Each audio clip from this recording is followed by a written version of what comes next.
For weeks Good now, morning. the Democratic Party has said that President Trump needed to reopen the government in order to then allow negotiations on border security. As you know, the government's now open. You said on Friday that, quote, everybody should work to keep the government open. How far do you think Democrats should go to be willing to give President Trump at least some money for border security, including money for a fence or a wall as part of negotiations? Well, as you know, Jake, the Democrats have made clear that they're willing to negotiate on investing in additional funds for border security. In fact, they did that in the legislation that they passed earlier this month. I think the difference here is the focus. We have 1,994 miles of border, of southern border. There are already 654 miles that have some sort of barrier structure, fencing usually. What Democrats oppose is a concrete wall or any kind of barrier that reaches across the entire border. There are better ways that we can ensure that we have a border that is completely secure. And by the way, as many people have pointed out, in many ways our border is more secure today than ever. But there are investments that we can make in additional personnel at the border, in technology so that we can better monitor what's coming through ports of entry, and we can better secure those ports of entry. Nancy Pelosi said this the other day. She laid out where they're willing to negotiate. So my hope is that we're not going to get back into this situation on February 15th where you have 800,000 families that don't get a paycheck. Right. Earlier this month, Speaker of the House Pelosi said that the wall was, quote, immoral. As you know, as you just stated, there are roughly 650 miles of existing wall, barrier, fencing at the border. Are they immoral? Well, I don't think it represents the best of what America stands for. I believe that if we were to build the kind of wall that Donald Trump is talking about, and admittedly, as you know, sometimes that's hard to figure out because some days he says it's a beautiful big concrete wall, and other days he says it's steel slats, and then he says it's something else. But I believe fundamentally that if we were to build that wall, that it would change the notion of America from the Statue of Liberty that stands for freedom and welcomes immigrants to a country that literally walls itself off from the rest of the world. And maybe that wouldn't make much of a difference on day one when we do that. But I believe that as years go by, it would change how we see ourselves as Americans and how others see us and have a real impact on who we are. And that's not a path that we want to go down. So, yeah, I agree that to do so would be immoral. I don't want to spend the whole time talking about the wall, but if there are already 654 miles of barrier fencing wall, why would adding 100 miles more change the notion of this nation any more than, I mean, we already have that. Why would adding any more change who we are? No, I would say two things. Number one, that 654 miles was built out some time ago, and that was built out when the technology to be able to monitor what is happening at the border was not what it is today. In other words, that's an old style of doing things, and we have a more effective way without that kind of barrier to do it.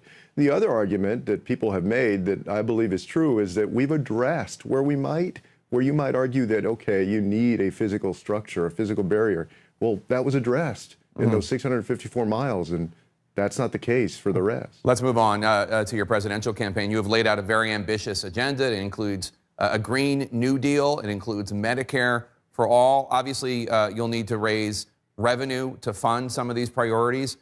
If you were elected president, would you undo the Republican tax cut law and raise the corporate tax rate back up from 21% to 35%? I absolutely would look at undoing the tax cuts that benefited the super wealthy and benefited corporations. We also, as you know, Jake, we're going to have to look at other things, other ways of raising revenue. But I have said very clearly that I believe that it's worth it. I believe that in this nation, the wealthiest nation on earth, there is no reason that anybody should go without health care when they need it. And I'm under no illusion that that's going to be easy.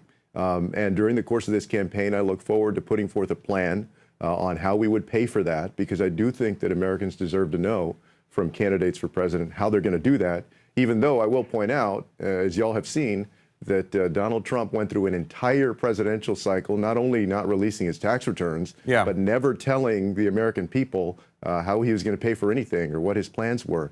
I think that we need to do better than that. And during the course of this campaign, we will. You said earlier this month that you want top earners to pay more in taxes, and you pointed to the top marginal tax rate during World War II. It used to be 94%, the marginal tax rate. Just to clarify for people, that's not 94% of the income tax. It's just the top rate, the top amount that Thank individuals. you for pointing that out. Well, I just want to make sure people understand that. I mean, you have to point that out because people often make that mistake. They think, well, if somebody's making $5 million suddenly, or $10 million or 50, they're suddenly going to, all of their income is going to get taxed at. That is not true. That's a marginal tax rate. But would you top tax rate. Would you support it, raising it to the top marginal tax rate to that level, more than 90%? I would say this, that I support raising it. I think that we would have to negotiate on where that goes. I also think that it was very telling that after Alejandra Ocasio-Cortez mentioned the idea that perhaps the marginal tax rate could be as high as 70%, because it used to be, in fact, if you think about it, Donald Trump often says that he wants to make America great again, which means we want to go backward. I don't believe in going backward. I want to go forward. But if you did go backward, you would go right into a time where the marginal tax rate was higher. They did a poll, and 45% of Republicans said that they believe the idea of that kind of top marginal tax rate was a good idea. So I believe that we should increase it. Now, where it goes to, I think that would be a subject of negotiation. I want to ask you about Howard Schultz, the former Starbucks CEO, who says this weekend he's seriously exploring a self-funded independent bid for president. He told 60 Minutes that he thinks both parties are engaged in what he called revenge politics and not acting in the interest of the American people. Do you have any concerns that a very wealthy independent with a message like Schultz's could play spoiler in 2020?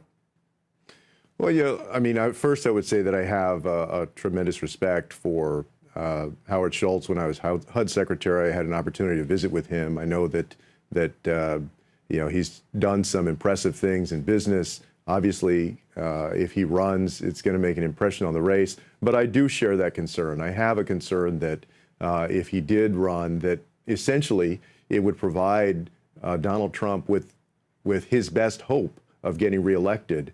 Just the other day, there was a fairly comprehensive poll taken that showed essentially right now that the president has a ceiling of about 41 or 42% in terms of support for him, no matter which Democratic candidate they polled against him. So his only hope, if things stayed the same, and that's a big if, is essentially to get somebody else, a third party, to siphon off those votes. And I don't think that that would be in the best interests of our country. We need new leadership. And so, I would suggest to Mr. Schultz to truly think about the negative impact that might make. The only other thing I'll say about that is that, we can't both sides this to death. It's not, yes, I agree that there are things that Republicans and Democrats do need to improve upon, but there's a real difference between any of the folks who have said that they want to run on the Democratic side and Donald Trump. I mean, that's become so clear. So it's not all the same thing.